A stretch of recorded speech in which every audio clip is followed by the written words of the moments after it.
তুমি আজকে আলেমদেরকে গালি দাও, ইমামকে গালি দাও, তোমার মায়ের বিয়ে কোনো আলেম না পড়লে তুমি আজকে জারদ সন্তান হয়ে পৃথিবীতে আসতে। কিভাবে বাজেভাবে গালিগালাজ করছে। হতে পারে একজন ইমাম খারাপ, হতে পারে একজন হুজুর খারাপ, বাট একজন মানুষকে অ্যাড্রেস করে তার দোষকে পুঁজি করে পুরো জাতিকে গালি দেওয়া একদম মূর্খতা ছাড়া কিচ্ছু হতে পারে না, ঠিক কিনা বল? একজন কোট প্যান্ট টাই পরে যদি মসজিদে গিয়ে জুতা চুরি করে, তার মানে কি সব কোট প্যান্ট টাইওয়ালা চোর হয়ে যাবে? একজন হুজুর যদি বলৎকার করে, তার মানে সব হুজুরকে এই দোষে জড়িত হয়ে যাবে? না, কাউকে দোষ দিয়ে কথা বলা ঠিক নয়। এখন কথা হচ্ছে এগুলো কেন করে তারা? They want to be viral. Viral হবে, ভিউজ আসবে, কমেন্ট আসবে। গালি হইলেও কি, কমেন্ট আসলেই আমি খুশি। এখন এদেরকে যে মা বাপ তুলে মানুষ গালি দেয়, এই সমস্ত বাজে কাজের কারণে তারা পরোয়া করে না। কারণ ভাইরালের নেশা মানুষের জীবনকে আজকে নষ্ট করে দিয়েছে, ঠিক কিনা বল? আল্লাহ এই জাতিকে, সমাজকে হেফাজত করুন, সকলেই পড়ে আমিন। আচ্ছা, আমাদের সর্বশেষ নবীর নাম কি ছিল? সাল্লাল্লাহু আলাইহি ওয়াসাল্লাম। আমার নবী যে একজন ইমাম ছিলেন, এটা কি আপনারা জানেন সবাই? মসজিদে নববীর ইমাম ছিলেন আমার প্রিয় নবী মুহাম্মদুর রাসূলুল্লাহ সাল্লাল্লাহু আলাইহি ওয়াসাল্লাম। যারা ইমামকে গালি দেয়, যারা হুজুরকে গালি দেয়, তারা হুজুরকে নয়, তারা আমার প্রিয় নবীকেও গালি দেয়। ঠিক কিনা বলেন যুবক ভাই? এই সমস্ত যারা ইসলামকে কটাক্ষ করে, ইমামদের গালি দেয়, এদের বিরুদ্ধে আমাদের কথাই স্পষ্ট। এদেশের 90% মানুষ ইসলামকে ফলো করে, অতএব আলেমদের কটাক্ষ করলে এটা মুসলমান ঘরের সন্তান বরদাস্ত করতে পারবে না, ঠিক কিনা? আল্লাহ এদেরকে পরিপূর্ণ হেদায়াত দান করুন, সকলেই মন খুলে পড়ে আমিন। এবং যত ফিতনা আমাদের এই দেশে আছে, সমস্ত ফিতনার থেকে এই জাতিকে আল্লাহ তাআলা মুক্ত করে ইসলামের সুশীতল ছায়া এসে আমল করার তৌফিক দান করুন, সকলেই পড়ে আমিন। তো আমি একটু আমার কেউ কথা বলবেন না, আমি কিন্তু ওয়াজ এখনো শুরু করব। আমি জানি যেহেতু রাত গভীর আর ঠান্ডা অনেক বেশি, আমি প্রথমে আমার তাফসীর থেকেই কথা শুরু করে দেবো ইনশাআল্লাহ। আমি কোনো লম্বা সময় অন্যদিকে আজকে কাটাবো না। ছোট্ট একটা প্রশ্ন করি, আছে কি মা বোনেরা আসছে নাকি? মানে আলাদা জায়গা আছে? কোন সাইডে আছে? এই সাইডে আছে? আমি তো জানি না, আমি সত্যি জানি না। মা বোনদের জায়গা, অনেক জায়গা আছে। আচ্ছা, ঠিক আছে। মা বোনদের জন্য আমরা দোয়া করি, আল্লাহ প্রত্যেকটা মা বোনকে, এখানে তো অনেক মুরব্বী আব্বাজানরা আছেন, মাশাআল্লাহ মাশাআল্লাহ, ভালো লাগলো। আমার মা বোনদেরকে আল্লাহ খাদিজার চরিত্রবান হওয়ার তৌফিক দান করুন, পড়ে আমিন। এটা চিঠ্ঠার মতো আমিন করলে কিন্তু আমি ওয়াজ করতে পারবো না, জোরে সোরে পড়ে আমিন। আরে যুবক ভাইয়েরা, মেয়েরা ঠিক হলেই তো আমরা ঠিক হয়ে যাব।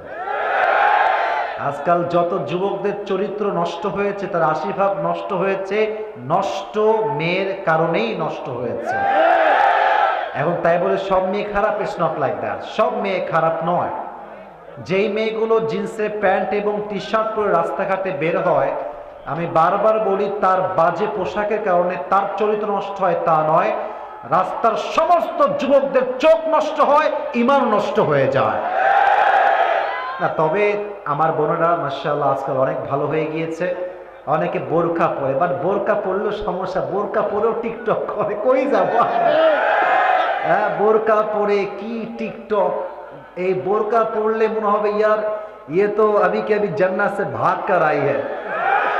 কিন্তু এমন এমন ডায়লগ মারে টিকটকের ভিডিওগুলোতে, মাঝে মাঝে ফেসবুকে রিলস আছে না, আমরা তো ভাবে ওগুলো চালাতে পারি না, রিলসে আমি দেখি মাঝে মাঝে এগুলো ভিডিও আসে। আমি বলি কি রে, এই বোরকার দাম কোথায় যে বোরকা পরে আপনি টিকটক নাচ গান করে বেড়াবেন? ঠিক কিনা বলেন যুবক ভাই? তো আল্লাহ আমাদের প্রত্যেকটা মা বোনকে পরিপূর্ণ পর্দাশীল হওয়ার তৌফিক দান করুন, সকলেই পড়া আমিন। এবং যেই মায়েরা বোনরা আজকে এসেছে, প্রত্যেকটা মা বোনকে আল্লাহ তাআলা মা ফাতেমার চরিত্রবান হওয়ার তৌফিক দান করুন, সকলেই পড়া আমিন। আসুন আমরা তাফসীরে ঢুকে যাই। তাফসীরের মূল বক্তব্যে আমরা যাওয়ার চেষ্টা করি। এটা সত্য কথা বলি, আমি কিন্তু দুপুরে খাইছি, তারপরে কিন্তু কোনো ভাত দানা পানি আমার মুখে যায় নাই। মাঝখানে জাস্ট একটু চানাচুর খাইছিলাম, গাড়িতে ছিল, আর পানি খাইছি, পুরো পেট আমার ফাঁকা। প্রায় 8 ঘন্টার জার্নি, পেটে কিন্তু আহামরি কিছু নাই। অতএব কথায় যদি কোনো ভুল হয়, ভ্রান্তি হয়, ফল্ট হয়, আমাকে মাফ করবেন। এবং আমি যতটুকু বিশ্বাস রাখি আপনাদের উপরে, যে আপনারা যখন আমাকে কোনো কথার জবাব দিবেন, আপনারা বিড়ালের মতো দিবেন না, সিংহের বাচ্চার মতো গর্জন দিয়ে আমাকে জবাব দিবেন, ঠিক না? আল্লাহ আমাদের সবাইকে সে তৌফিক দান করুক, পড়া আমিন। আর শুরুতে একটা অ্যানাউন্সমেন্ট দিচ্ছি। কথা বলে কে রে? কে? খুব মজা, তাই না কথা বলতে? খবরদার, এটাই লাস্ট ওয়ার্নিং। এরপরে কথা বললে দিনাজপুরের মানুষকে ছাড় দিয়ে কথা বলবে না, ঠিক কিনা বলো? পুরো বছরে মেয়ে একদিন আসছে বিরল থানায়, তুমি যদি ডিস্টার্ব করো তাহলে হইলই না। আমরা আজকে কলিজার থেকে মন ভরে ওয়াজ শুনে বাসায় যাবো, রাজি আছেন তো ইনশাআল্লাহ? যে আমার ওয়াজটা শুনবেন, পয়েন্ট আকারে ওয়াজ করবো তো, যে আমার পয়েন্টগুলো শুনে লাস্টে গিয়ে মানি ব্যাগটা আনছি কিনা আগে চেক করে নি। বাবার হ্যাঁ, মানি ব্যাগ আছে আছে আছে, তা মারহাবা বলবেন না আপনারা সবাই? মানি ব্যাগ থেকে আজকে পুরস্কার দিব ইনশাআল্লাহ। বাট মুরব্বীদেরকেও বলো, মুরব্বীরা আপনারা ওয়াজটা শুনবেন। পুরস্কারের ক্ষেত্রে কোনো দল মত নাই, যেই পারবে তার জন্য পুরস্কার, রাজি আছেন তো ইনশাআল্লাহ? তাহলে মনোযোগ থাকবে, আজকে আলোচনাতে থাকবে থাকবে। আসুন আমরা ওয়াজটা শুরু করি। সূরাতুন নাবা 30 নম্বর পারা থেকে আমি আজকে কিছু আয়াত তেলাওয়াত করেছি। এখান থেকেই তাফসীর হবে, এখান থেকে মূল আলোচনা আজকে হবে ইনশাআল্লাহ। Today inshallah we will talk about the hellfire. We will talk about the Jahannam. How will be the hellfire and what will be the punishment of hellfire? Jahannamটা কেমন হবে, জাহান্নামের শাস্তি কেমন হবে, and how will be the hate of fire? জাহান্নামের আগুনের ভয়াবহতা কেমন হবে? Who will enter in the paradise and who will enter in the hellfire? কারা হবে জান্নাতি, কারা হবে জাহান্নামী, একদম ব্যাখ্যা সহ কোরআন থেকে আমরা আজকে জেনে বাসায় ফিরে যাব, রাজি আছেন তো ইনশাআল্লাহ? সূরাতুন নাবা 30 নম্বর পারা। জাহান্নামটা কেমন হবে আল্লাহ একটা বেসিক আইডিয়া দিচ্ছেন, প্রাথমিক ধারণা। আল্লাহ বলছেন, ইন্না জাহান্নামা কানাত মিরসাদা। The hellfire is like a boat. এই জাহান্নামটা হচ্ছে বিশাল বড় একটা ঘাটির মতো। লিতাগিনা মাআবা। Allah says in this ayah, for the transgressors a place of return. জাহান্নামটা হচ্ছে যারা জিনাকার, বদকার, গুনাহগার, তাদের জন্য থাকার একটা ঠিকানা। কতদিন থাকবে আল্লাহ তাও বলছেন, লাবিথিনা ফিহা আহকাবা। The people of hellfire, they will live there for age. যুগের পরে যুগ জাহান্নামীরা জাহান্নামে বসবাস করবে। তাদের খাবার কি হবে? লা ইয়াযুকুনা ফিহা বারদা ওয়ালা শারাবা। They will have no food to eat and they will have no water to take. খাওয়ার জন্য কোনো খাবার থাকবে না, খাদ্য থাকবে না। আর যদি পানি তারা পান করে, ইল্লা হামিমা ওয়া গাসাকা, এটা হবে রক্ত এবং গলিত পুঁজ, তাদের পানি পান করার জন্য দেওয়া হবে না। নাউজুবিল্লাহ পড়লেন না তো সবাই? এটা হচ্ছে জাহান্নামের একটা বেসিক আইডিয়ার আয়াত। এবার আসেন সেকেন্ড কনসেপ্ট। হাউ কালো হয়ে গিয়েছে। এখন যে জাহান্নামের আগুনটা আছে জাহান্নামে, এটার কালারটা রেড নয়, এটার কালারটা হোয়াইট নয়, এটার কালারটা হচ্ছে ব্ল্যাক কালার। কালো বর্ণের রং হচ্ছে জাহান্নামের আগুন। নাউজুবিল্লাহ পড়বেন না আপনারা সবাই? তাহলে হাদিসের কনসেপ্ট মাথা রাখবেন, কয় হাজার বছর মোট? এটা কিন্তু পুরস্কার পাওয়ার সময় বলতে হবে, বলেন কয় হাজার বছর? প্রথমবারে এর রং হয়েছে লাল, দ্বিতীয়বার হয়েছে, এবং সর্বশেষ 3 নম্বরে এর রং হয়েছে কি কালার? কালো কালার। আর একটা হাদিস শোনাই, এটা বড্ড ভয়ঙ্কর, বড্ড ভয়ঙ্কর।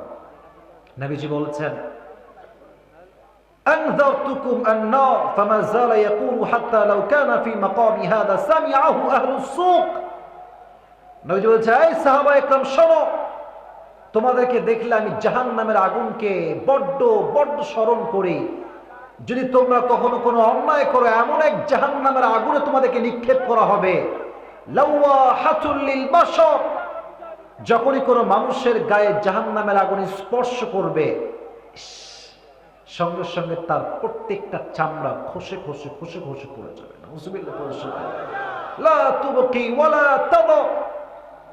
The fire of hell will not leave them alive, nor will it leave them dead. না মারবে না বাঁচাবে, আপনি মরবেনও না, আপনি বাঁচতেও পারবেন না, আপনি জ্বলে পুড়ে ছারখার হয়ে যাবেন। এবার নাস্তিকরা মুসলমানদের ব্রেইন ওয়াশ করে, বলে এই কিরে, তোরা বলিস যে আগুনে পুড়লে নাকি দেহের চামড়া খসে যাবে জাহান্নামের আগুনে, যদি চামড়া খসেই যায় তাহলে আবার শাস্তি কেমন করে হবে বলেন তো? আসলে এই প্রশ্ন আছে না নাই? এত আস্তে বললেন কেন আপনারা? বলেন না, প্রশ্ন আছে না নাই? আছে না নাই? কোরআনে আল্লাহ জবাব দিয়েছেন। আল্লাহ বলছেন কুল্লামা নাদিজাত জুলুদুহুম বাদদালনাহুম জুলুদান গায়রাহা লিয়াযুকুল আযাব। যখনই কোনো বান্দার দেহের চামড়া জাহান্নামের আগুনে পুড়ে যাবে, সঙ্গে সঙ্গে আল্লাহ তাকে আবার নতুন চামড়া লাগাই দিবে। কোন সুবহানাল্লাহ। যখনই আপনার চামড়া পুড়ে গেছে, Allah will change your skin again, and until the day of judgment Allah will punish you like this. যেমন ভাবে আপনি আগে ছিলেন, আল্লাহ বারবার আপনাকে রূপ দিবেন, চামড়া দিবেন, দেহ দিবেন, কিয়ামত পর্যন্ত আল্লাহ আপনাকে এইভাবেই শাস্তি দিবেন। নাউজুবিল্লাহ পড়লেন না আপনারা সবাই? এখন নাস্তিকদের কথায় আমরা কান দিব না। বাংলাদেশের বাইরে একজন নাস্তিক গত বছর বলেছিল যে আমার নবীর চরিত্র নাকি খারাপ, তাই নবীজি আম্মাজান আয়েশাকে মাত্র 6 বছর বয়সে বিয়ে করেছেন। নাউজুবিল্লাহ, রাস্তা তো মুনাফিকের মতো হয়ে গেল ভাই, জোরে বলেন না নাউজুবিল্লাহ। ছি ছি ছি। আচ্ছা, আমার নবীর চরিত্র কি ভালো না খারাপ? আমার নবীর মতো চরিত্র সুন্দর আর কেউ কি হতে পারে? এখন যেই মুনাফিক নাস্তিক নবীর শানে চরিত্র নিয়ে কথা বলে, সে হচ্ছে পিতৃ পরিচয়হীন জারদ সন্তান। উতুল্লিম বাদা যালিকা জানিম। যারা আলেমকে গালি দেয়, যারা আমার প্রিয় নবীকে নিয়ে কটূক্তি করে, এরা হচ্ছে কখনো আসল বাপের সন্তান হতে পারে না। ঠিক কিনা বলেন যুবক ভাই? এরা স্পষ্ট বেঈমান, মুনাফিক, কাফের। এজন্য মাথায় রাখবেন, জাহান্নামের আগুনে আপনার দেহ নাযাতাল লিশাওয়া, দেহের চামড়াগুলো গলে গলে গোস্ত সহ পড়ে যাবে, মানুষগুলো চিৎকার করবে পাগলের মতো। আর যে ফেরেশতা আগুনে পোড়াবে তার কান থাকবে বধির। হি উইল বি ব্লাইন্ড, সে হবে অন্ধ, চোখে দেখবে না, কানে শুনবে না। আপনাকে বারবার আগুনে সে নিক্ষেপ করবে, 70 গুণ বেশি তাপ হবে। নবীজি সারা রাত নামাজ পড়তেন, নবীর পায়ের গোড়ালি ফুলে যেত। নবী, হে আপনি এত নামাজ পড়ছেন? কোরআনে আল্লাহ বলেছেন লিয়াগফির লাকাল্লাহু মা তাকাদ্দামা মিন যামবিকা ওয়া মা তাআখারা। নবী, Allah has forgiven all the sins of your life, whatever it is, past অথবা ফিউচার, সব গুনাহ আপনার মাফ। তাও আপনি এত নামাজ পড়েন? নবীজি বলছে, আমি কি আফালা আকুনা আবদান শাকুরা, আমি কি আল্লাহর কাছে শুকরিয়া আদায় করব না? আমি কি জাহান্নামের আগুন থেকে মুক্তি চাইব না? নবীজি সব গুনাহ মাফ হওয়া সত্ত্বেও নবীজি প্রতিদিন অসংখ্য অগণিত বার ইস্তেগফার পাঠ করতেন। সুবহানাল্লাহ পড়েন আপনার সবাই। আপনি কয়বার পড়েছেন? যুবকরা কয়বার পড়ে? যুবকদের দিনের 20 ঘন্টা যায় টিকটক আর ফেসবুক চালাইতে চালাইতে যায়। গানের ভাইরা ঠিক বললেন না যে আপনারা? কথা আমাকে বলতে হবে তো, ঠিক আছে কিনা? আর ফজরের নামাজের কথা তো বাদ দিলাম এটা। কত যুবক যে আছে, কতদিন যে ফজরের নামাজ জামাতে পড়ে নাই, ওকে জিজ্ঞেস করবেন, ও বলতে পারবে না, ও বলতেই পারবে না। কারণ বলবে কেন? ও তো 3টা পর্যন্ত ওর গার্লফ্রেন্ডের সঙ্গে চ্যাটিং করে কুল পায় না। ঠিক এই জিন্দেগির উপর লানত আল্লাহ। তোমার কাছে একজন মেয়ে দামি হয়ে গেল নামাজের চাইতে, এটা কি তুমি বুঝতে পারলে না? যেই মেয়ে তোমাকে আজকে আল্লাহর থেকে দূরে সরিয়েছে, মাথায় রাখবা সেই মেয়ে তোমাকে জাহান্নামের দ্বার প্রান্তে পৌঁছে দিয়েছে। ঠিক কিনা বলেন? আর 3টা 4টা পর্যন্ত প্রেম করে জীবন যৌবন শেষ। আর আমার কষ্ট লাগে কোন জায়গায় জানেন? যে প্রেম করলি তুই জাল লগে, বিয়ে তো তারে করতে পারলি না। এত টাকলারে বিগত ছেঁকা দেবে করে দিল একেবারে। এটা কোনো মানে হইল? প্রেম করলি ভাই একজনের সঙ্গে, বিয়ে হলো আর একটার লগে, এদিকে হ্যাঁ গাঁজা খাইয়া কুল পায় না, ওদিকে মাইয়া সুখে আছে। এটা কেউ সহ্য করতে পারলে এটা কিন্তু আমার সহ্য হয় না, ঠিক কিনা বল? তবে মেয়েদেরকে দোষ দিচ্ছে না, ঠিক বেশি বলবে না, ধরো মিয়া জায়গা মতো ঠিক কর না আপনারা, আসলে উদয় যাতে ঠিক বলতেছেন, এটা মেয়েদের বিপক্ষে যাচ্ছে। বাট সব মেয়ে তো একরকম না, কিছু মেয়ে খালি টাকা ছাড়া কিছুই বোঝে না। ওই কালকে একটা না আজকে ওই গাড়িতে বসেছিলাম, দুপুরে পর্যন্ত আসছিলাম। আপনারা রাগ করলে আমি হাদিসই বলবো, এগুলো কথা আমি বলবো না। শুধু হাদিস বললেই হয় না, বাস্তবতাও ধরায় দেওয়া লাগে, ধরায় দেওয়া লাগে, ধরায় দেওয়া লাগে। একটা মেয়েকে দেখলাম, বয়স হচ্ছে 18, বিয়ে করেছে 42 বছরের আরো বেশি সিনিয়র টাকলা বুইড়ারে বিয়ে করেছে। তো তাকে সাংবাদিক বলছে যে আপনি এই মুরব্বীকে, I mean he is like a father or he is like grandfather, তা আপনি কেন বিয়ে করলেন এরে? তো মাইয়া ঘুরাইতেছে কথাবার্তা যে ইয়ে তো দিল কি মোহাব্বত কি বাত হ্যাঁ, আমি তো মন থেকে ভালোবাসি ফিল করে তাই বিয়ে করেছে। কিন্তু আমার মাথায় আছে no no, it's not a love, it's all about money, fact, money money money. তুমি তো টাকা দেখে বিয়ে করেছো বোন, এগুলো তুমি না বললেও আমরা ঠিকই বুঝি এগুলো, ঠিক আছে? অতএব মাথায় রেখো, টাকলা বুড়ার সঙ্গে বিয়ে করে টাকা পাবা, বাট মানসিক প্রশান্তি তুমি কখনোই খুঁজে পাবা না। যে মেয়েগুলো টাকার পাগল আজকাল, এদেরকে পরিপূর্ণ হেদায়াত দান করুন, সকলেই পড়া আমিন। অতএব জাহান্নামের আগুনের তাপ হবে 70 গুণ বেশি দুনিয়ার আগুনের চাইতে। এটার থেকে বাঁচতে চাইলে ফজরের নামাজটা জামাতের সঙ্গে যুবক ভাইয়েরা মুরব্বীরা পড়ার দরকার আছে না নাই? এবার আসুন 3 নাম্বার কনসেপ্টে আমরা যাই। মনোযোগ আপনাদের আছেন সবাই? তাকবীর দেন সবাই মিলে, লিল্লাহি তাকবীর। ওই যে আমি আগেই বলেছি, দিনাজপুরের মাটিতে ওয়াজ করে শান্তি আলাদা। দেখছেন আধা ঘন্টা ওয়াজ করছি, একটা লোক ডান বাম হয় না। একটা বক্তা যখন দেখে আমার শ্রোতে এত বেশি অ্যাক্টিভ, সে যদি 1 ঘন্টা ওয়াজ করার কথা বলে, সে 1.5 ঘন্টা কখন ওয়াজ করে সে টেরই পায় না, ঠিক কিনা বল? আমি এরকম শ্রোতা পেলে বড্ড ভালো লাগে, আর মনটা খুশিতে ভরে যায়। তো যেটা বলছিলাম, 3 নাম্বার কনসেপ্ট, জাহান্নামের আগুনের ভয় সাহাবায়ে কেরামদের মাঝে কেমন ছিল এবং নবীদের মাঝে কেমন ছিল। আমি সাহাবায়ে কেরামদের কয়েকটা এক্সাম্পল দেব। বলেন তো ইসলামের প্রথম খলিফার নাম কি? আবু বকর রাদিয়াল্লাহু তাআলা আনহু। অনেকে হয়তো জানেন না অথবা ভুলে গেছেন, আমি আবার বলছি, এটা মাথায় বসায় নেন। প্রশ্ন করছি, জবাব দিবেন জাস্ট মুখস্থ রাখার জন্য। ইসলামের প্রথম খলিফার নাম কি? আবু বকর রাদিয়াল্লাহু তাআলা আনহু। ওনার মাঝে জাহান্নামের আগুনের ভয় কেমন ছিল আমি একটা ঘটনা বলছি, হাদিস থেকে একটা ঘটনা উল্লেখ করছি। একদিন তিনি বাসায় এসেছেন তার স্ত্রীর কাছে। তো স্ত্রী বলছে, আবু বকর, ইয়া আমিরুল মুসলিমিন, আপনার কাছে একটা আবদার আছে। কি আবদার? বলছে আপনার সন্তানরা আজকে আবদার করেছে সারিদ খেতে চায়। সারিদ হচ্ছে আরব বিশ্বের the most expensive food in Arabic world. সবচাইতে দামি খাবার আরবের হচ্ছে সারিদ। যেমন আমাদের দেশের দামি খাবারের নাম হচ্ছে গরুর গোস্ত।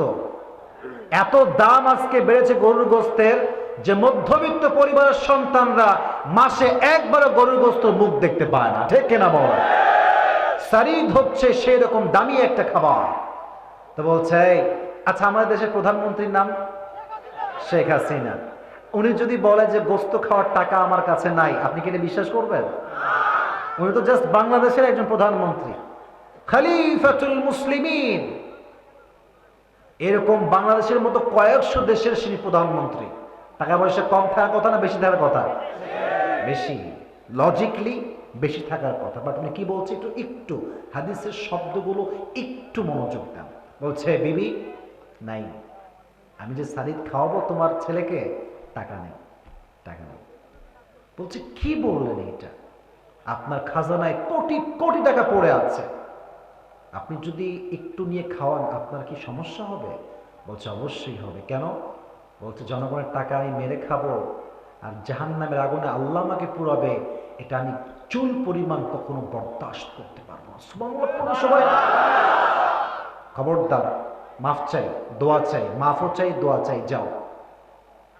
ঠিক 1 মাস পরে একদিন তিনি বাসায় আসছেন, তার বউ একটা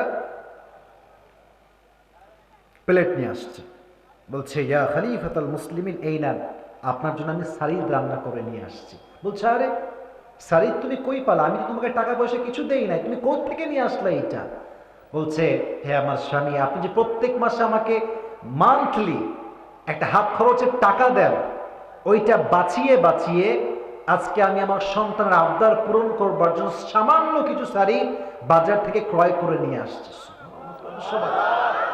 উনি প্লেটটা নিলেন, নিয়ে কয়েক চামচ মুখে নিয়ে খেলেন, খেয়ে সোজা সংসদে গেলেন। সমস্ত মজলিসের সুরার সদস্যবৃন্দ সবাইকে ডাকলেন, এমপি, মন্ত্রী, মেয়র, নেতা, পুলিশ সব ডেকেছেন এক জায়গায়। বলছে আজকে একটা ঘোষণা দিতে চাই। কি ঘোষণা? তোমরা আমাকে যে স্যালারি দাও প্রত্যেক মাসে রাষ্ট্রের পক্ষ থেকে, ওইটা আজ থেকে কমায় দাও। সবাই বলছে আরে কমাবো কেন, ঠিকঠাকই তো আছে। বলছে না না, কমায় দাও। কেন? কারণ প্রমাণ হয়ে গিয়েছে এর চাইতে কম বেতন পেলেও আমি আবু বকরের সংসারটা আল্লাহ চালাই দিবে। সুবহানাল্লাহ বলেন না আপনারা? তোমরা আমাকে এত বেশি বেতন দাও যে আমার ওয়াইফ প্রত্যেক মাসের হাত খরচ বাঁচিয়ে শাড়ি কিনেছে, এটা প্রমাণ করেছে আমার মাসের টাকা কিছু বেশি হয়ে যায়, তাহলে সে শাড়ি কেমনে কিনলো? হিসাব মিলছে না, শাড়ি কেমনে সে কিনলো? উনি সামান্য রাষ্ট্রের 1 টাকার জন্য কি চিন্তা করেছেন। আর আমাদের পুরো দেশটা চোর আর বাটপার দ্বারা ভরে গিয়েছে। এমপি হয় এমপি হওয়ার জন্য হয় না, দেশের টাকা বিদেশের মাটিতে পাচার করবার জন্য অনেকে এমপির ভোটে দাঁড়ায়, ঠিক কিনা বল? এখন যদি কেউ বলে হুজুর আপনি কার বিপক্ষে বলছেন, না না না, আমি তো কারো বিপক্ষে বলি নাই। যদি কারো গায়ে লাগে তাহলে বুঝতে হবে চোরের মন পুলিশ পুলিশ। তুমি যদি মিয়া দেশের জন্য কাজ করো তাহলে তোমার গায়ে কথা লাগবে কেন? তুমি তো আমাকে অ্যাপ্রিসিয়েট করবা যে হুজুর আপনি হকের পক্ষে আওয়াজ তুলেছেন, ঠিক কিনা বল? যুবক ভাইরা, তোমরা তো খুব আবেগী, তোমাদেরকে আমি খুব ভালো করেই চিনি। তোমরা যে কি জিনিস এটা যে বোঝে নাই, হ্যাঁ কিছুই বোঝে নাই। তোমরা খুবই আবেগী। যখনই একজনকে নিয়ে খুব মারামারি হবে, ছেলে পেলে ধুমাইয়া গালি দিবে। আবার যখনই একটু ভালো কাজ করে দিবে, ওয়াহ ইয়ার ইয়ে তো জান্নাত সে আভাগ কর আই হ্যায়। সব ভুলে যায় আমরা, অতীত ভবিষ্যৎ সব ভুলে যাই। মাথায় রাখবেন যে যে ফিল্ডের মানুষ, এটাকে মাইন্ডে নেবেন, and don't take it negatively and just take it seriously. খারাপভাবে না নিয়ে সিরিয়াসলি ভাবেন। যে যে ফিল্ডের মানুষ তাকে সেই ফিল্ডে মানায়, অন্য ফিল্ডে মানায় না। মিয়া তুমি প্রফেশন তোমার একটা, তুমি কি ওইটা সামলাবা না দেশ সামলাবা? আর তোমাকে জনগণ ভোট দিয়েছে কেন? আবেগ, আবেগ কাজ করছে, বিবেক কাজ করে নাই। বাসটা খাবে পরে, এখন বাস খাবে না, পরে বাস খাবে। মাথায় রাখবেন আমি প্রোগ্রাম করি পুরো দেশে। আজকে দিনাজপুর, কালকে যাব বগুড়া, আর একদিন যাব কক্সবাজার, আর একদিন যাব নোয়াখালী। পুরো দেশ আমি জার্নি করছি, একদিনও বাসায় থাকতে পারি না ঠিকঠাক মতো। যদি আমার কেউ যাবে রাজশাহী থাকেন, আপনাকে আমি রাজশাহীর এমপি বানায় দিলাম, রাজশাহীর ধস নামতে 1 মাসও লাগবে না। কথা ঠিক আছে কিনা যুবক ভাইরা বলেন? তা আমি কাজ করি এক ফিল্ডে, তুমি আমার এমপি বানায় দিলা, কি যে বাস খাবা, একটু ওয়েট করো। আমি এটা বলছি, আপনাকে মাইন্ড করবেন আমি জানি, বাট আমার কথা হচ্ছে এটা আমার লাল সবুজের পতাকা, এটা আমি যার তার হাতে দিতে পারবো না, ঠিক কিনা বলেন যুবক ভাই? এই জন্য মাথায় রাখবেন, দেশের টাকা মেরে খাবেন, জাহান্নামের আগুনকে একটু ভয় করবেন, একটু ভয় করবেন। এবার আসে আরেকটা ছোট্ট হাদিস শোনাই, ওমর ফারুকের হাদিস। একদিন তিনি জুমার পূর্বে আমরা মেম্বারে দাঁড়িয়ে কি দেই? এত আস্তে বললেন আপনারা? কি দেই আমরা বলেন? খুতবা দেই। আচ্ছা আমার দিকে একটু তাকান তো সবাই, ডানে বামে সবাই তাকান। এটা যে আমি পড়ে আছি, এটা কি পাঞ্জাবি না জুব্বা?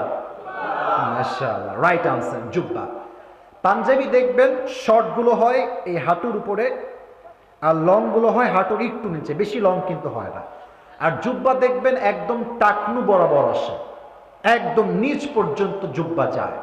কেন বললাম? হাদিস বললেই বুঝবেন যে কেন এই ব্যাখ্যাটা দিলাম। খুতবা দিচ্ছেন, হঠাৎ করে একজন দাঁড়িয়ে গিয়েছে মুসল্লির মাঝখান থেকে, ডাক দিয়ে বলছে, এ ওমর, তোমার জুব্বা তো লম্বা কেন? কি হয়? তুমি কি রাষ্ট্রের টাকা মেরে খেয়েছো? নাউজুবিল্লাহ পড়বে না। আমি এই হাদিস যখন বলি ওয়াজ মাহফিলে মাঝে মাঝে বলা হয় ওয়াজ করতে গেলে, আমি ভাবি যে এই কথা কাকে বলছে? অর্ধ জাহানের খলিফা, প্রাইম মিনিস্টার, আর রিয়াকশন কি? একটা মুস্কি হাসি। তাই ভাবি যে প্রধানমন্ত্রী এই কথা শোনার পরে মুচকি হাসি দেয়, আর আমার দেশে চেয়ারম্যান, মেম্বার, এমপি, মেয়র, মন্ত্রী, প্রধানমন্ত্রী, ইয়ার ইয়ে তো বহু দূর কি বাত হ্যায়। একটা নেতার চামচাকে যদি এ কথা কেউ বলে, ওর চামড়ার, পিঠের চামড়ার খুঁজে পাওয়া যাবে না। দাপট, ভাব, হ্যাঁ, বাপের কয়েক টাকা আছে, একখান R15 কিনছে, এমন বাপ মনে হয় বাপের রাস্তায় এটা, এমনি বাইক চালায়। আছে না নাই? আছে না নাই? ছি ছি, এই যত সব ন্যাংটামি পুংটামি বাংলাদেশে আছে ভাই। আপনার বিল গেটসের নাম শুনছেন? পৃথিবীর সবচেয়ে ধনী মানুষ। আপনার দেখবেন এই বিল গেটস যখন বার্গার কিনতে যায় লাইন ধরে কিনে। আপনি দেখেন ফেসবুকে, আমি বানায় কথা একটাও বলছি না, একদম সিরিয়াল ধরে সামনে যুবক দাঁড়ায় আছে, হ্যাঁ তাকাই না তার দিকে, আরে কিসের বিল গেটস, ওর কাজ করতেছে। আর বাংলাদেশে যত সস্তা কন্টেন্ট ক্রিয়েটর আছে আর টিকটকার আছে, এদের যুবকরা দৌড়তেছে দৌড়তেছে দৌড়তেছে। এটা একমাত্র বাংলাদেশে আমার কথা সম্ভব না। অন্য দেশের মানুষ স্বপ্নকে মূল্যায়ন করে, আর এই দেশের মানুষ সারাদিন কে কি আপলোড দিল কমেন্ট নিয়ে ব্যস্ত থাকে। আছে না নাই বলেন? কে কারে বিয়ে করলো, কে কারে কিলাইলো ধইরা, এই নে পাগলা। এর চাইতে সস্তা কাজ দুনিয়াতে আর কিচ্ছু হতে পারে না। তাই কেন বলেন যুবক? কেন? তো ওমর ফারুক মুচকি হাসি দিয়েছেন। তো এদিকে তার পাশে তার সন্তান ছিল, তার নাম হচ্ছে আব্দুল্লাহ ইবনে ওমর। তার নাম হচ্ছে ওমর, সন্তানের নাম আপনাদেরকে বলতে হবে আব্দুল্লাহ ইবনে ওমর। বলছে, ভাই আমি আপনাকে জবাব দিব। বাবার জুব্বা লম্বা কেন হয়েছে এটার জবাব বাবা নয় আমি দিচ্ছি। জবাব হচ্ছে এইরকম, প্রত্যেক বছর রাষ্ট্রের পক্ষ থেকে আমি একটা জামা পাই, আব্বা একটা জামা পাই। এবছর যে জামা আব্বাজান পেয়েছে, জামাটা খুব শর্ট হয়ে গিয়েছে। আব্বা চাইলে রাষ্ট্রের পক্ষ থেকে আবার নতুন একটা জামা নিয়ে আসতে পারতেন। আব্বাজান ডাক দিয়ে বললেন, হে আমার সন্তান, আমি যদি রাষ্ট্রের থেকে আর নতুন জামা নেই, রাষ্ট্রের টাকা নষ্ট হবে, তুমি তোমার জামাটা নিয়ে আসো। আমি আমার বাবাকে জামাটা দিয়ে দিলাম, আমার জামা বাবার জামা একসঙ্গে হয়ে গেল। এবার আব্বা বলে, এই যাও দর্জিকে নিয়ে আসছো। দর্জি এসেছে, বলছে, এই দর্জি সাহেব, আমার জামা শর্ট, আমার ছেলে জামা এই যে, দুইটা জামা নেন, এই জামা দুইটা তালি লাগায় আমাকে দিয়ে দেন। সে বলছে, আরে আপনি প্রাইম মিনিস্টার, আপনি তালি দেওয়া জামা পরবেন? বলছে, আমি যদি আজকে চাই এই পৃথিবীর সবচেয়ে দামি জামা আমি পরতে পারবো, বাট আমি যাই করি না কেন আমাকে কেউ না দেখলেও দেখে একজন আওয়াজ দিয়ে বলেন তিনি কে? পারবো না আমি করতে, বানাও। পট্টি দেওয়া জুব্বা পরে আছেন, এই কথা তার সন্তান ডাক দিয়ে বলছে, ভাই আব্বাজান তালি দেওয়া জুব্বা পড়েছে, বাট ওমর এমন কোন সন্তান নয় যে রাষ্ট্রের টাকা মেরে খাবে। ঠিক কেনা বলেন যুবক ভাই?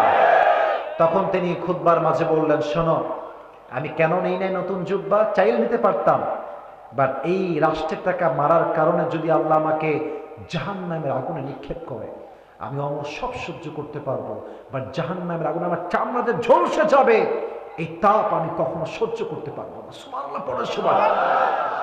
ভয় কাকে বলে? হিসাবের ভয় কাকে বলে? 1 টাকা নয়, দেশ থেকে 1000 টাকা পাচার হয়, আপনি জানেন? আপনার খবর আছে কোনো? আপনি তো ঘুমাচ্ছেন, টিকটক চালাচ্ছেন, সারাদিন শেয়ারিং চলতেছে, আপনার কোনো খবর নাই। আপনার 1000 কোটি টাকা ব্যাংক থেকে আজকে লুট করে মানুষের হক নষ্ট করা হচ্ছে। ঠিক কেনা বলার জন্য কেন?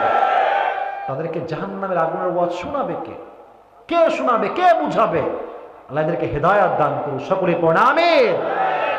এটা হচ্ছে সাহাবা একরামদের মাঝে জাহান্নামের আগুনের ভয় ছিল। এবার আসলে আমরা আর একটা কনসেপ্টে যাই, তবে একটা প্রশ্ন করি আপনাদের নলেজ চেক করবার জন্য। আশা করছি আপনারা সঠিক জবাব দিবেন, তবু একটা ব্যাখ্যা আমি এর পরে দিব। বলেন, জাহান্নামে পুরুষের সংখ্যা বেশি হবে না নারীর সংখ্যা বেশি হবে? আরে বাপ, খুব মজা লাগছে তাই না, যে নারীরা যাবে জাহান্নামে, আরে বাপ। তবে এখানে একটা বিষয় বুঝতে হবে, এটা হয়তো অনেকে ভুল বোঝেন আপনারা, ওলামা একরাম এটা আমার চেয়ে আরো ভালো বুঝবেন, যারা সিনিয়র আছেন তারা। জাহান্নামে কাদের সংখ্যা বেশি হবে এই ক্ষেত্রে দুই রকমের হাদিসই আছে।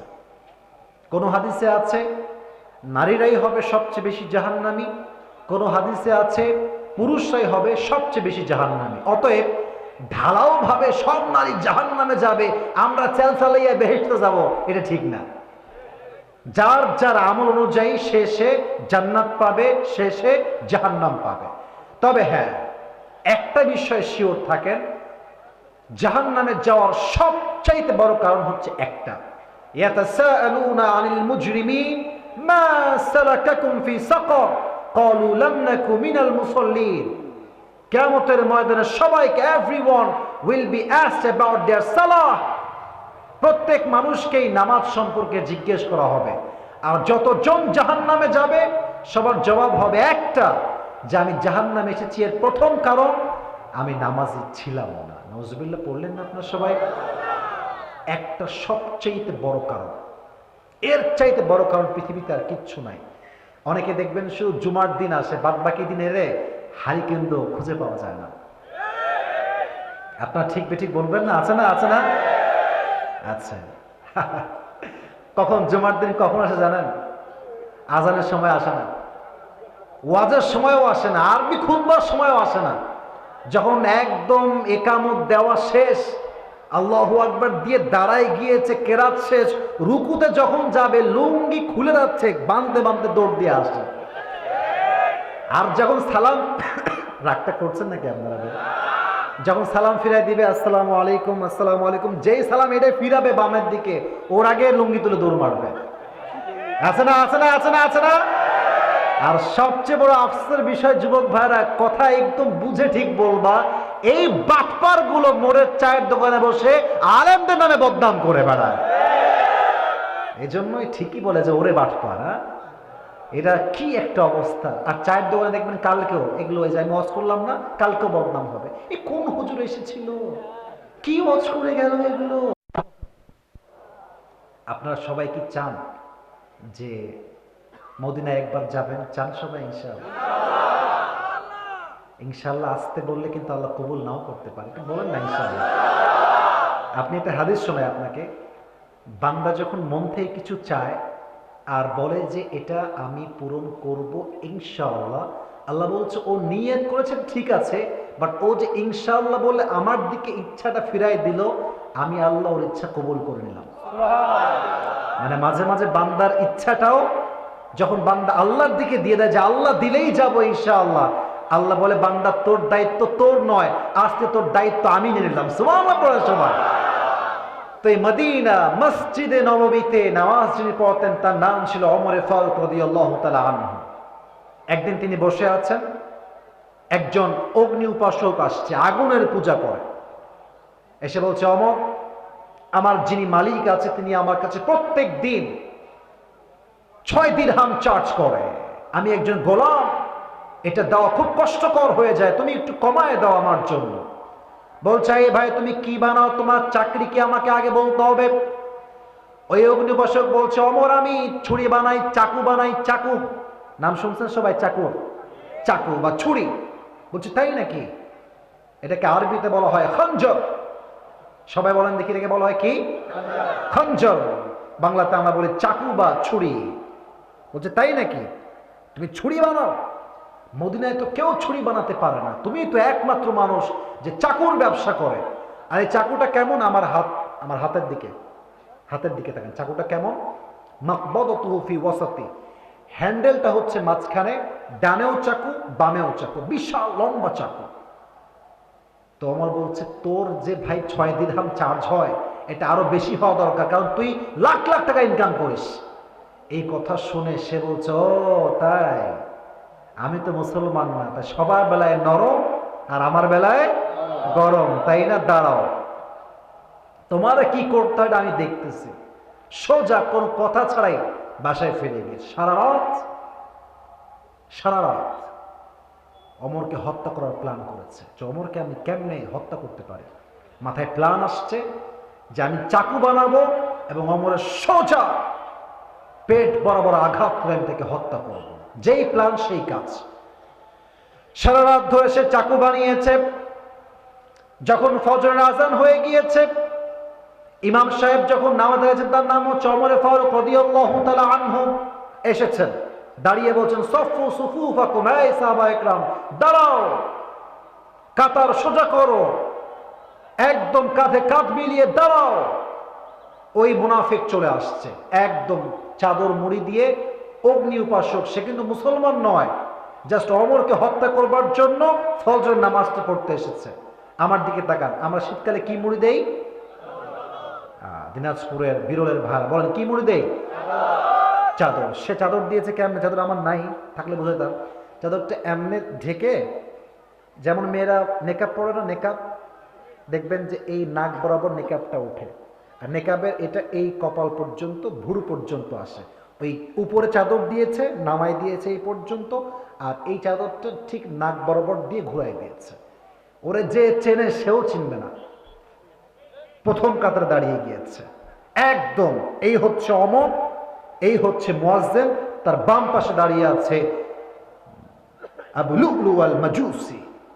ওমর ফারুক আল্লাহু আকবার দিয়েছেন, রুকু যখন যাবেন কেরাত পড়ে আল্লাহু আকবার, রুকুতে গিয়েছেন, পেছন থেকে এখানে খঞ্জরটা রাখা ছিল, চাদর দিয়ে মুড়ি দিয়ে বের করে সোজা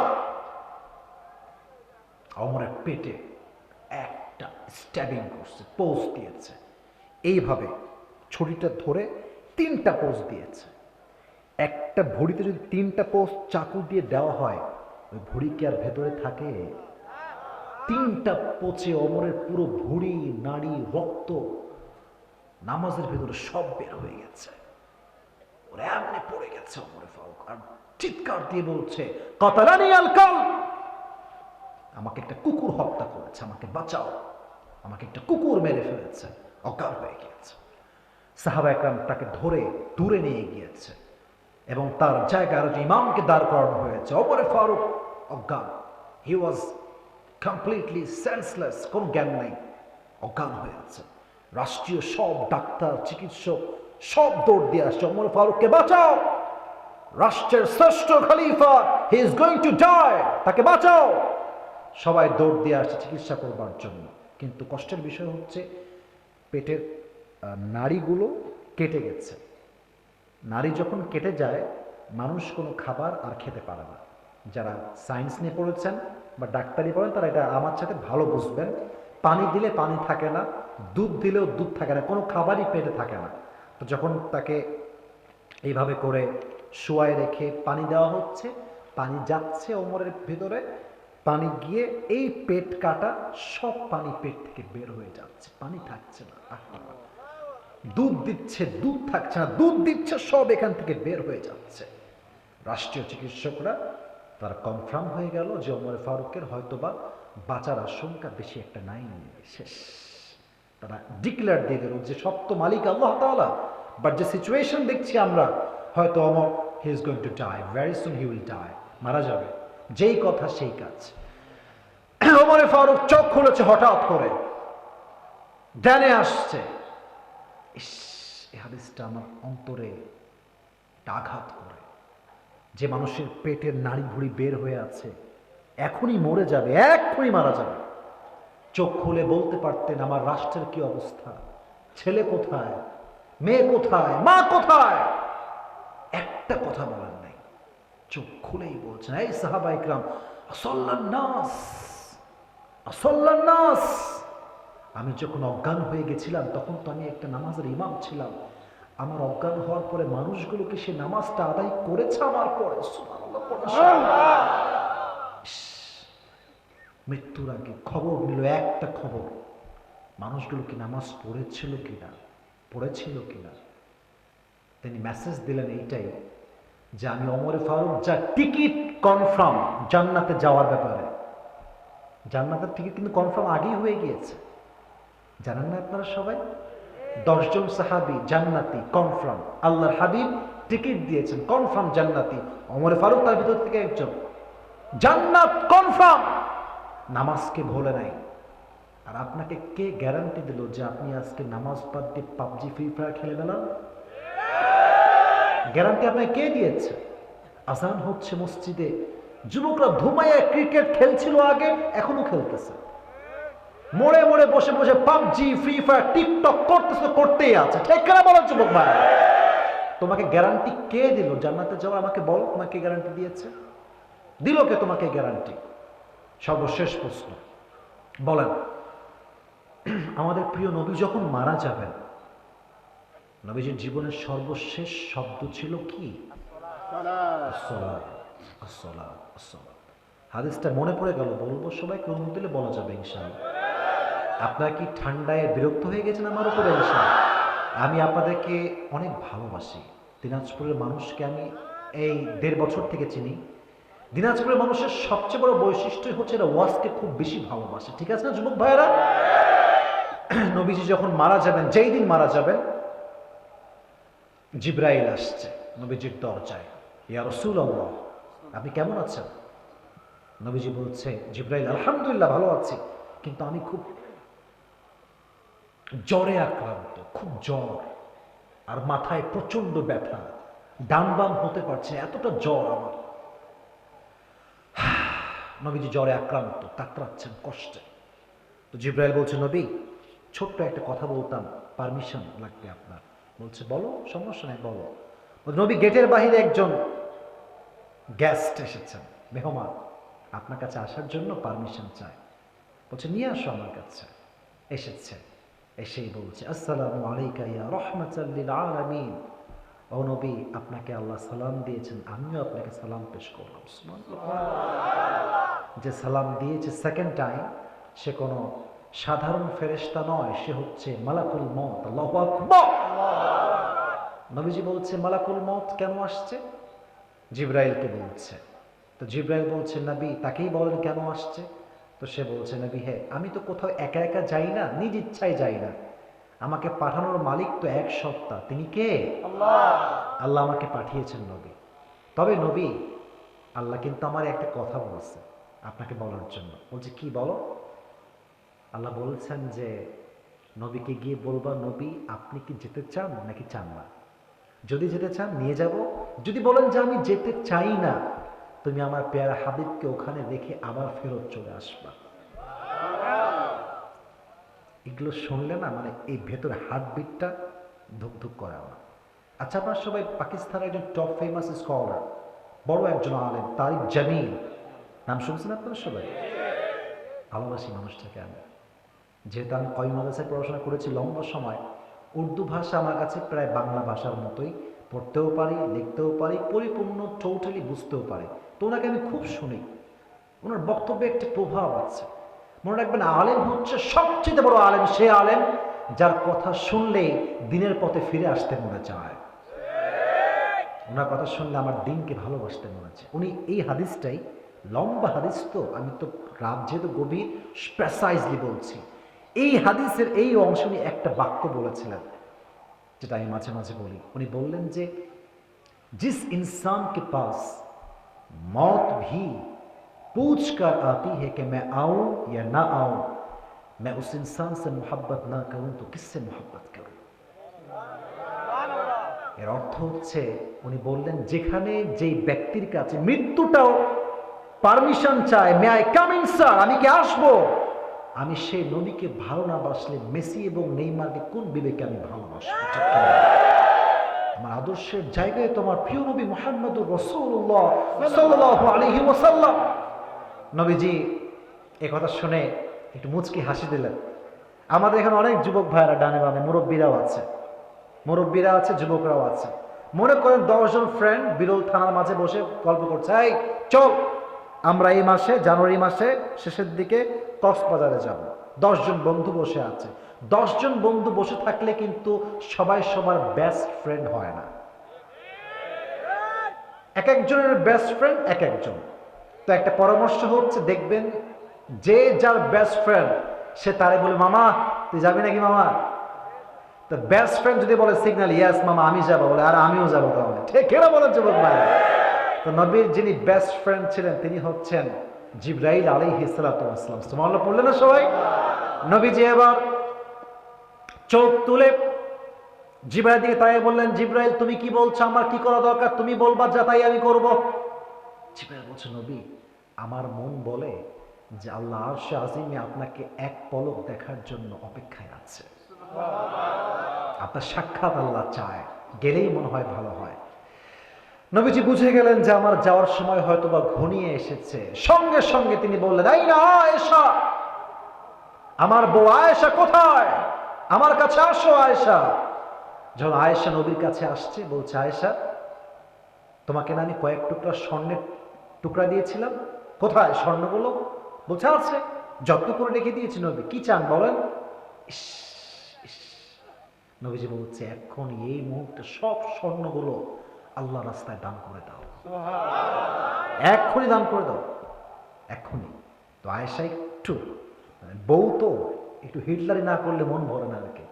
তো বলছে, নবী একটু রেখে দেই, কাজে আসবে আমার কাজে, এটা মাইন্ডে নেবেন না, জাস্ট মজা করার জন্য বললাম, রেখে দেই, আমার কাজে আসবে, ফাতেমার কাজে আসবে। নবীজি বলছেন, না না, খবরদার, রিজিকের মালিক কে? দান করে দাও সব।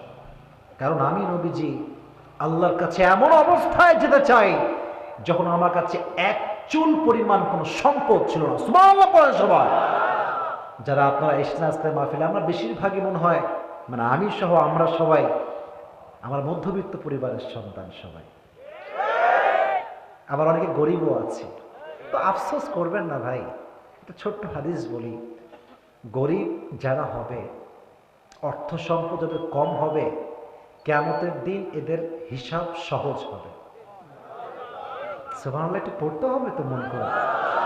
কিয়ামতের দিন একজন মুরব্বীকে ডাকা হবে, মুরব্বী তো না, সবাই তো যুবক হয়ে যাবে, বাট যে মুরব্বী দুনিয়াতে ছিল তাকে ডাকা হবে, বলবে আপনার হিসাব না হবে, এদিকে আসেন, এদিকে আসেন, হিসাব না হবে আপনার। সে খেপে যাবে, এই কিসের হিসাব, যা টাকাই ছিল না তার হিসাব কিসের রে? ঠিক না বলেন যুবক ভাই, বাস্তব কথা। আরেকটা হাদিসে আসছে, গরিবরা বড়লোকের চাইতে 500 বছর আগে জান্নাতে প্রবেশ করবে। আরেকটা হাদিস, এটা অথেন্টিক, এই হাদিসে কোনো ভেজাল নাই, মানে কোনো দুই কথা নাই। এই হাদিসটা হচ্ছে এরকম, নবীজি যখন জান্নাতে প্রবেশ করবেন, নবীজি গরিব উম্মতদেরকে সাথে নিয়ে জান্নাতে প্রবেশ করবেন। তার মানে কি বড়লোকরা সব জাহান্নামী? তা না, তা না। বড়লোক যে তার কথায় আমানতদার, ইমানদার, ব্যবসায় সৎ, মিথ্যা কথা বলে নাই, সৎ ব্যবসা করেছে, সেও নবীর সঙ্গে জান্নাতে একসঙ্গে প্রবেশ করবে। সুবহানাল্লাহ পড়ে সময় নবীজি বলেন, সব দান করে দাও, কিচ্ছু লাগবে না। যখন দান করা হয়ে গেল, জিবরাইল বলছে, নবী এবার কি আপনার কাজটা করা যাবে? জিবরাইল বলছে, নবী এবার কি রুহ কবজ করবে? বলল, করো রুহ কবজ। যখনই রুহ কবজ করা শুরু হবে, সর্বশেষ নবীজি বললেন, আসসালাত আসসালাত আসসালাত ওয়া মা মালাকাত আইমানুকুম। দুইটা মেসেজ, উম্মতেরা খবরদার, জীবনে যাই হয়ে যাক, সুনামি আসুক, সমস্ত সম্পত্তি শেষ হয়ে যাক, সম্মান শেষ হয়ে যাক, বাড়িঘর ডুবে যাক নদীর ভিতরে, খবরদার যাই হয়ে যাক, তোমরা আল্লাহর দেওয়া এই বিধান নামাজটাকে ছেড়ে দিও না। আর 2 নাম্বার কাজ তোমরা করবে, কখনো তোমরা তোমাদের যে দাস আছে, তোমাদের সাথে কাজ করে, তোমার আন্ডারে জব করে, তোমার বাসার কাজের বুয়া, কাজের ছেলে, খারাপ ব্যবহার করো না। খারাপ ব্যবহার যদি না করো, তোমাকে আমি নিজেই জান্নাতের জামিন দিব। সুবহানাল্লাহ পড়েন সবাই। তার নবীর জীবনের সর্বশেষ কথাও ছিল নামাজ, নামাজ, নামাজ। অতএব যেই নেতা নামাজ পড়ে না, সেই নেতা নেতা হওয়ার যোগ্যতা রাখে না। যেই হুজুর নামাজ পড়ে না, সেই হুজুর ওয়াজ মাহফিলে বসে ওয়াজ করার কোনো যোগ্যতা রাখে না। এবং যেই মুসল্লিরা 5 ওয়াক্ত নামাজ মসজিদে পড়ে না, তাদের কোনো অধিকার নাই ইমামের বিরুদ্ধে টু শব্দ করবা। ঠিক কেনা বলেন যুবক ভাইয়ারা? মাথায় রাখবেন, নামাজ নাই। আচ্ছা, আপনার সবাই মিজানুর রহমান আজহারের নাম শুনছেন না? আচ্ছা, সবাই জানেন যে নাম শুনছেন। আমি এটা এমনি নর্মালি বললাম একটা কথা বলার জন্য। ওনার একজন নানা ছিলেন, তার নাম ছিল হচ্ছে গোলাম সরওয়ার সাইদি হুজুর। গোলাম সরওয়ার সাইদি হুজুর মারা গেছেন, আল্লাহ ওনাকে জান্নাত নসিব করুক, পড়েন আমিন। করোনা ভাইরাসের সময় ওনার একটা বক্তব্য খুব বেশি ভাইরাল ছিল। ওরা একটা বাক্য আমি বলছি, সব বলবো না। উনি বলেছিলেন, নামাজ নাই যার ইমান নাই তার। নামাজ নাই যার, মুসলমান পরিচয় দেওয়ার অধিকার নাই তার। ঠিক কেনা বলেন যুবকেরা? নামাজ লাগবে। জাহান্নাম থেকে বাঁচতে চাইলে নামাজ লাগবে। যে নামাজি হবে, একটা আয়াত বলছি, যে নামাজি হবে এবং ধৈর্যশীল হবে, ইন্নামা ইউওয়াফাস সাবিরুনা আজরাহুম বিগাইরি হিসাব, কিয়ামতের দিন তাকে বিনা হিসাবে জান্নাতে প্রবেশ করাবে। এজন্য আজ থেকে সবাই ওয়াজ, কিন্তু এখন আমি পুরো কনসেপ্ট ক্লিয়ার করব, তবে একটা ওয়াদা করতে হবে, নয় আজকের ওয়াজটা সম্পূর্ণ হবে না। সবাই একটু মেহেরবানি করে রেজ ইউর হ্যান্ড, হাতটা তুলেন, একটু হাতটা তুলেন। আগে বলেন তো, শেষ ভালো যার। আমাদের শেষটা সত্যি খুব অসাধারণ হবে ইনশাআল্লাহ আজকে। সবাই আমার সঙ্গে ওয়াদা, হাত রাখেন, হাত রাখেন। সবাই একটা আগে কাশি দেন। এবার আমি যা বলবো, ডানে বামে সামনে, আপনিও সবাই বলবেন। বলেন সবাই, হুজুর। এই আওয়াজ আমি খুশি হইতে পারলাম না। বলেন সবাই, হুজুর। আমরা ওয়াদা করছি আজ থেকে 5 ওয়াক্ত নামাজ বা জামাত, জোরে বলতে হবে বাবুরা, চালাকি করা যাবে না যুবকেরা। বলেন, বা জামাত আদায় করব। জোরে সরে বলেন ইনশাআল্লাহ। আল্লাহ প্রত্যেকটা যুবককে, মুরব্বীকে, মা বোনকে 5 ওয়াক্ত নামাজি হয়ে জীবন যাপন করার তৌফিক দান করুন। আমিন। এবার আসেন, ফুল ওয়াজটা আপনাকে আমি শুরু থেকে নিয়ে ভূমিকা সহ বলছি, খুবই অল্প সময়। মানিব্যাগটা বের করে না বলবে যে হুজুর মনে হয় হুদায় লোক দেখাচ্ছে। আর খবরদার, এই লাল চাদরওয়ালা কাহা যা হে হো তোমার, খবরদার। আচ্ছা, ও যা, ওর মনে ওয়াশরুমে যাওয়া লাগবে। যাই হোক, 1 নাম্বার 2 নাম্বার, 1 2 ঠিক আছে, বাট আমার শ্রোতা যা ছিল 100 ভাগের 99 ভাগই আমার শ্রোতা এখন পর্যন্ত বসে বসে ওয়াজ শুনেছে। ঠিক কেন বলেন যুবকেরা? This is the power of Dinajpur. এটা দিনাজপুরের মাটির ভালোবাসা, সত্যি। এবং আমি যখনই আসবো দিনাজপুরে, আরে মন খুলে বাহাদুরের মতো আসবো, কারণ আমি ইসলাম প্রেমিক মানুষদের কাছে যাচ্ছি। ঠিক কেনা বলার জন্য। এখন আমি ওয়াজটা একদম আপনাকে ব্যাখ্যা সহ পয়েন্ট আকারে বলছি, জন্য আজকে পুরস্কার থাকবে ইনশাআল্লাহ। এবার আসেন, আজকে ওয়াজের মূল সেন্ট্রাল থিম বা সাবজেক্ট ম্যাটার, মূল আলোচ্য বিষয় কি ছিল? জাহান্নাম। বলেন, কি ছিল? জাহান্নাম। এটা হচ্ছে মূল আলোচনার বিষয়বস্তু। 4টা বিষয় আমরা ধাপে ধাপে কথা বলেছি। প্রথম, জাহান্নামটা কেমন হবে, কয়েকটা আয়াত বলেছিলাম। আপনাকে ফুল মাথায় রাখতে হবে না, 2-1টা ট্রান্সলেশন মাথায় রাখলেই হবে। বলেছিলাম, ইন্না জাহান্নামা কানাত মিরসাদা, the hellfire will be like a boat. Boat, জাহান্নামটা হবে একটা বিশাল বড় ঘাটির মতো। যারা নামাজি ছিল না, সুদখোর, ঘুষখোর, এদেরকে জাহান্নামে জায়গা দিবে একজন, তিনি কে? আল্লাহ। আরো বলেছিলাম, জাহান্নামে যারা যাবে তারা যুগের পরে যুগ জাহান্নামে বসবাস করবে এবং জাহান্নামীদের খাবার থাকবে না। আর যে পানি দেওয়া হবে, এটা হবে রক্ত এবং পুজের পানি। নাউজুবিল্লাহ পড়লেন না আপনারা সবাই? এটা ছিল জাহান্নামের একটা basic knowledge about the hellfire, that how will be the hellfire look like, জাহান্নামটা কেমন হবে, এটার বেসিক আইডিয়া আল্লাহ সূরা নাবা এর ভিতরে দিয়েছে। 30 পারার 1 নাম্বার পৃষ্ঠা। সূরার নাম হচ্ছে সূরাতুন নাবা। সূরাটার নাম কি বলেন? নাবা। এটা গেল প্রথম সাবজেক্ট, প্রথম কনসেপ্ট। 2 নম্বরে ছিল জাহান্নামের আগুনের শাস্তি। এটা জাহান্নামের আগুনটা যে হবে, এই আগুনটা কেমন হবে? কালো রং হবে। মারহাবা আপনারা সবাই। তবে হাদিসটা শুধু কালো বললে কিন্তু শেষ হবে না, ঠিক আছে? হাদিসের 3টা স্টেপ আছে। প্রথমে বলেছিলাম 1000 বছরে কি হয়েছে, পরের 1000 বছরে, তারপরে কি হয়েছে? কালো। মাশাআল্লাহ।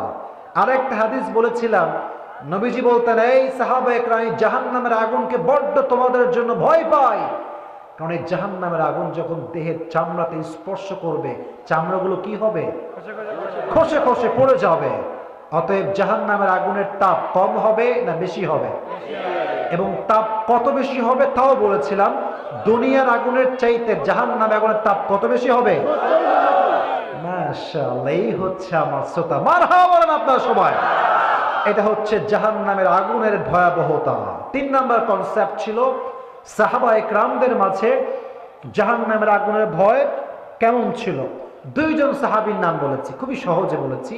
প্রথম ছিলেন কে? আবু বকর সিদ্দিক, মাশাআল্লাহ। 2 ছিল কে?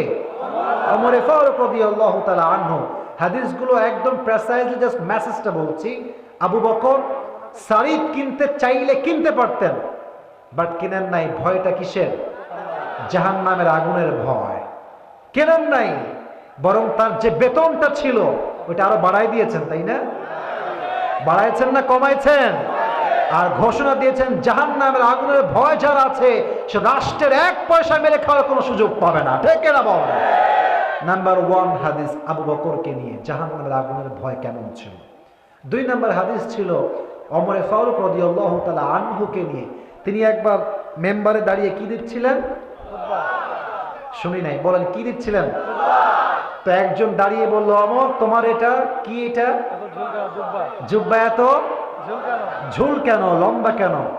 তো তার সন্তান বলেছিল চাইলে নতুন জুব্বা কিনতে পারতেন, বাট আমার জামা আর বাবার জামা 2টা মিলে কি দিয়েছেন? তালি দিয়ে পড়েছেন। কেন? জাহান্নামের আগুনের ভয়। যদি চাইতেন কিনতে পারতেন, বাট রাষ্ট্রের টাকা মেরে খেলে জাহান্নামের আগুনে পড়াবে আল্লাহ তাআলা। ঠিক কিনা বলেন যুবক ভাই?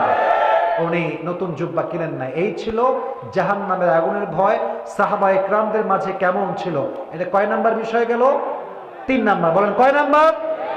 সর্বশেষ বলেছিলাম যে জাহান্নামীদের সংখ্যা যা হবে বেশিরভাগ কাদের হবে? বাট এখানে একটা কনসেপ্ট ক্লিয়ার করেছিলাম যে নারীও যেমন জাহান্নামী এক সংখ্যাতে হাদিসে বেশি আছে, আর এক হাদিসে আছে কি আছে? পুরুষদের সংখ্যাও বেশি হবে। বাট জাহান্নামে যাওয়ার সবচাইতে বড় কারণ হবে একটা, সালাত। বলেন এটার নাম কি? এটা কি টমেটো সালাদ নাকি ভাই? নামাজ। এটার নাম কি? নামাজ। নামাজের ক্ষেত্রে আমি কোন লম্বা হাদিস বলবো না, এখন 2টা কথা বলবো। ওমর ফারুক যখন মারা যাবেন, যখন শেষ হায়াত, চোখ খুলেই তিনি একটা শব্দ বলেছিলেন। শব্দটা ছিল কি? সালাম, নামাজ। মানুষগুলো কি নামাজ আদায় করেছে? যখন তারা বলল করেছে, তখন ওমর ফারুক শান্তির সঙ্গে প্রশান্তি নিয়ে কালেমা পাঠ করলেন, আল্লাহর কাছে তিনি ফিরে গেলেন। সুবহানাল্লাহ পড়েন সবাই। এবং সর্বশেষ হাদিস ছিল আমার প্রিয় নবীজির সর্বশেষ শব্দ ছিল 2টা বিষয়। 1 নাম্বার, বলেন না কেন, ভয় পাচ্ছেন না বলেন, আবার বলেন, ছিল কি? আসসালাত, নামাজ। 2 নাম্বার বিষয় ছিল তোমাদের যে গোলাম আছে, স্টাফ আছে, দাস আছে, কাজের বুয়া আছে, যেই হোক, তোমার কোম্পানির স্টাফ হোক, তোমার দোকানের স্টাফ হোক, তোমার যে বিল্ডিং আছে বিল্ডিং এর কোনো কর্মচারী হোক, কারোর সঙ্গে খারাপ ধমক দিয়ে কথা বলা যাবে। কোন যুবকের ওয়াজটা মুখস্থ হয়েছে দাঁড়িয়ে যান, আমি বলবো, আপনি বললেই হয়ে যাবে ইনশাআল্লাহ। ওই যে পেছনে রুমালওয়ালা, তুমি পরে আসবে না, আগে দাঁড়াতে হবে ভাই। রুমালওয়ালা, হ্যাঁ, এই সর্বনাশ, সে তো পেছন থেকে কামাই ফেলবে, আজকে ব্যাক বেঞ্চার আজকে ফার্স্ট হয়ে যাবে। হ্যাঁ আসো, হ্যাঁ, তাই এটা একটু তাকবীর দেন না সবাই, লিল্লাহি তাকবীর। দৌড় দিয়ে আসেন ভাই, দৌড় দিয়ে আসেন। আপনি এসে ঠিক এই মাঝ বরাবর, এই চাদরওয়ালা ভাই বসে আছে আমার প্রিয় ভাই, ওই যে ওখানে দাঁড়াবেন, ওই যে ওখানে। কাহা গিয়া ইয়ে, ওই যে, হ্যাঁ, এখানে এখানে এখানে। মাশাআল্লাহ। শোনেন, আগেই বলেছি শেষ ভালো যার। এই মাইকম্যান ভাই, হ্যান্ড মাইকটা কোথায়? হ্যান্ড মাইকটা উনাকে দেন, যিনি এসেছেন পুরস্কার নেওয়ার জন্য, উনাকে দেন। আজকে একটা ইতিহাস হয়ে থেকে যাবে, ঠিক এরা বলার জন্য। দেখা যাক। হ্যাঁ, আমি একটা বিষয়, 2টা নিয়ম বলছি, 2টা নিয়ম। এদিকে তাকে আমি প্রশ্ন করব, সে যদি বেঁধে যায় আপনারা বলবেন না, সেটা আমি বলে দিব, ঠিক আছে? আপনারা কেউ বলবেন না।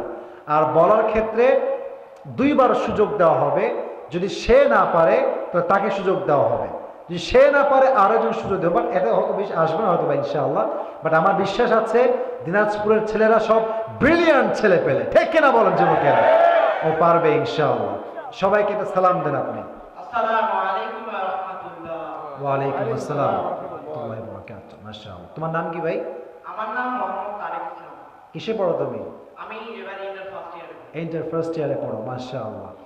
বলো, আজকে আলোচনা আমরা যে বিষয় করেছি, মানে মূল আলোচনার বিষয়বস্তু কি ছিল? মূল আলোচনার বিষয়বস্তু ছিল হচ্ছে জাহান্নাম। মারহাবা বলেন সবাই আপনারা এখন। এটা কিন্তু বারবার নিজেরাই বলবেন, আমাকে যেন বারবার বলতে হয় মারহাবা। যখনই জবাব দিয়ে দিবে ওই আপনার দিনাজপুরের মাটি, আপনার এই সুনাম রক্ষা করবেন। মারহাবা বলবেন তো ইনশাআল্লাহ? আচ্ছা, জাহান্নাম ছিল। আমি 4টা কনসেপ্টে কথা বলেছি, 4টা টপিক বা 4টা বিষয় এখানে লাগাইছি।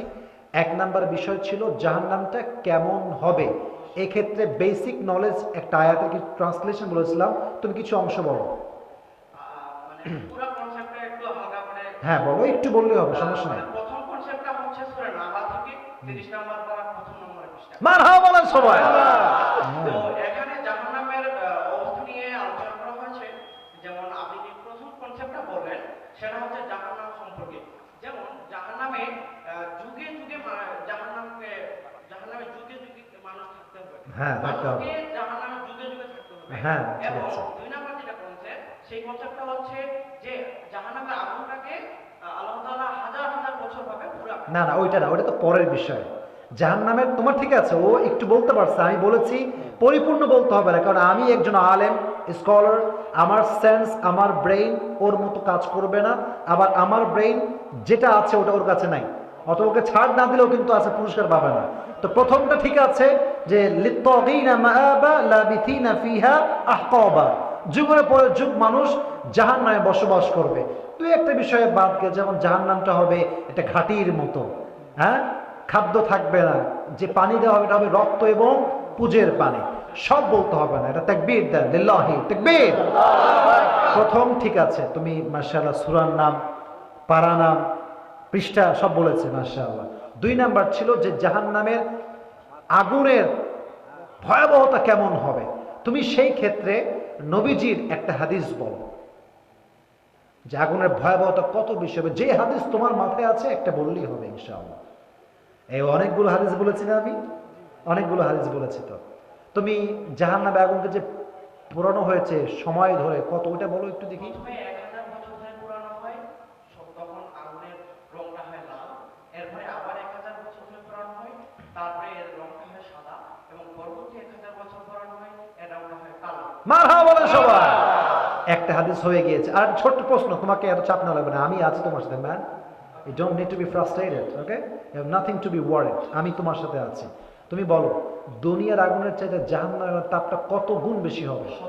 মারহাবা বলেন সবাই। হ্যাঁ, এই তো পারবে, ও পারবে। এবার আসো, জাহান্নামের আগুনের ভয় সাহাবা একরামদের মাঝে কেমন ছিল। এই ক্ষেত্রে 2 জন সাহাবীর নাম আমি বলেছি, 2 সাহাবীর নাম বলো। হযরত আবু বকর সিদ্দিক রাদিয়াল্লাহু তাআলা আনহু। মারহাবা।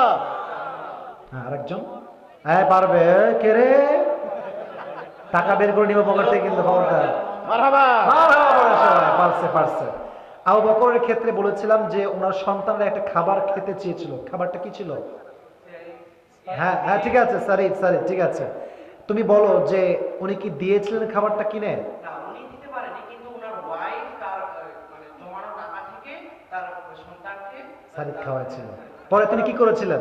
ওমর আবু বকর পরে তিনি সংসদের মতো সেখানে যা বলছে, আপনারা আমাকে আমার বেতন কমিয়ে দিন, কারণ এটা থেকে আমি যথেষ্ট বেতন পাই। মারহাবা বলেন সবাই।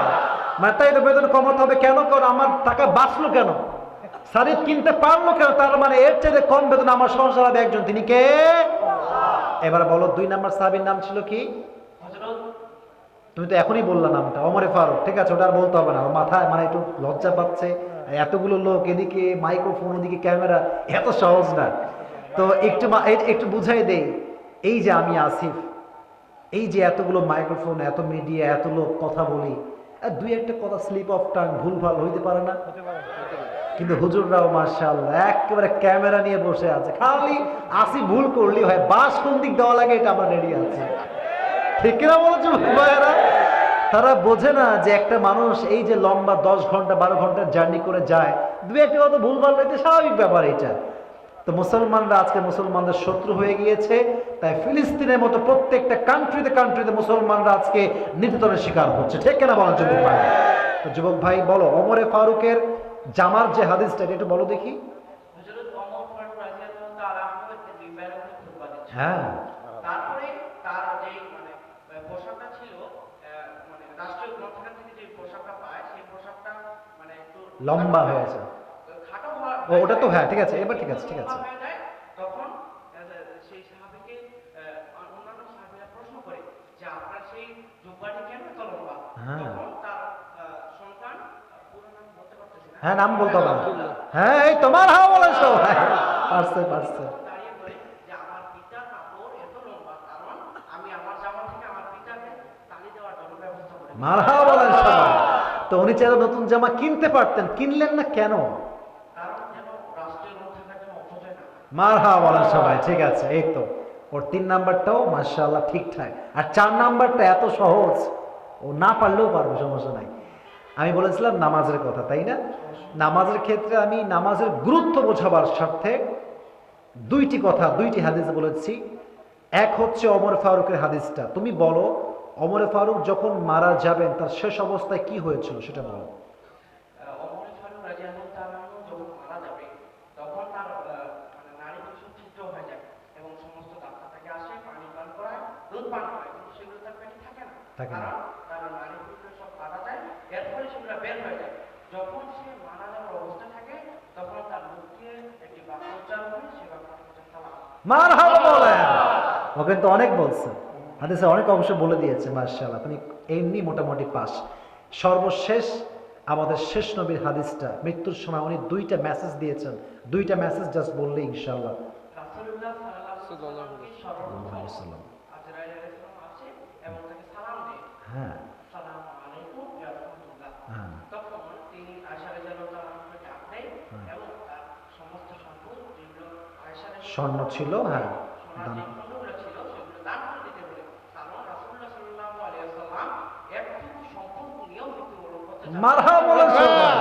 হ্যাঁ অবশেষে যখন আল্লাহর ভালোবাসায় যখন রাসূলুল্লাহ সাল্লাল্লাহু আলাইহি ওয়াসাল্লামের জান কবজ করা, হ্যাঁ তখন রাসূলুল্লাহ সাল্লাল্লাহু আলাইহি ওয়াসাল্লামের মুখ দিয়ে যে বাণী বের হয় সেটা হচ্ছে আসসালাম। কারণ সালাত সম্পর্কে মানে সালাত ছাড়া একটা মানুষ কখনোই জান্নাতে যেতে পারবে না। মারহাবা বলেন সবাই। 1 নাম্বার। 2 নাম্বার কি ছিল? কথা হয় যে রাসূলুল্লাহ সাল্লাল্লাহু আলাইহি ওয়াসাল্লাম আরেকটা কথা বলেন যে তোমরা কোনো দাস দাসীদেরকে অসম্মান করো না। মারহাবা বলেন। মারহাবা। আসো, হয়ে গেছে, আর লাগবে না, আসো। মারহাবা। আমি যা ভাবি নাই তার চাইতে সে ভালো পেরেছে। আমি চেয়েছি একদম শর্টকাটে সে বলুক, বাট সে হাদিসের প্রত্যেকটা চ্যাপ্টার মাশাআল্লাহ মোটামুটি সারাংশ বলেছে। চলে আসো। মারহাবা, মাশাআল্লাহ। হ্যাঁ, ভাড়াল কে কয় রে? ওই মাশাআল্লাহ। তোমার নাম যেন কি ভাই? তারেক ইসলামকে আল্লাহ তাআলা ইসলামের সৈনিক হিসেবে কবুল করুক। আমিন। মাশাআল্লাহ। এই নাও তোমার পুরস্কার, এটা তোমার জন্য পুরস্কার। এটা দিয়ে উল্টাপাল্টা এমবি ভরলে কিন্তু খবর আছে, ঠিক আছে? এটা দিয়ে কোনো ইসলামিক বই কিনবা, যেই বই পড়লে তোমার জীবনটা আলোকিত হবে। ঠিক কিনা বলো যুবক ভাইরা? আল্লাহ তারেককে ইসলামের একজন বীর সৈনিক হিসেবে কবুল করুন। সকলে পড়ো আমিন। বসে পড়ো, না দাঁড়ায় থাকো, এখানে সমস্যা নাই। হুজুর একটা রিকোয়েস্ট ছিল, হ্যাঁ, কি? একটা সেলফি নিতে হ্যাঁ, সেলফি। বাবা দোয়া শেষ করে বাবা, এই তোমরা সেলফি মারামারি করো, পাশে দাঁড়াও, আমি যখন উঠে যাবো তখন নিয়ে নিবা, ঠিক আছে? ইনশাআল্লাহ ক্যামেরা বের করে রাখো, নয় কিন্তু মারামারি লাগবে আর একটা বেশি। কি রে, কোনো প্রশ্ন আসছে নাকি? আচ্ছা, এই কই যায়? এই ভাই না বসেন, এই 2 মিনিট দোয়া করবো এখনই। আপনারা আমার ওয়াদা রেখেছেন, বলেছেন হুজুর আমরা দোয়া শেষ করেই যাব, আপনারা এখন পর্যন্ত বসে আছেন, ঠিক কিনা যুবক ভাইয়েরা? আল্লাহ আমাদেরকে দোয়া করেই যাওয়ার তৌফিক দান করুন। সকলেই পড়া আমিন। এই ছোট্ট একটা প্রশ্ন আসছে, যদি আপনারা বলেন যে হুজুর পড়া যাবে, পড়বো, না হয় এক্ষুনি আমরা দোয়া করে দেবো ইনশাআল্লাহ।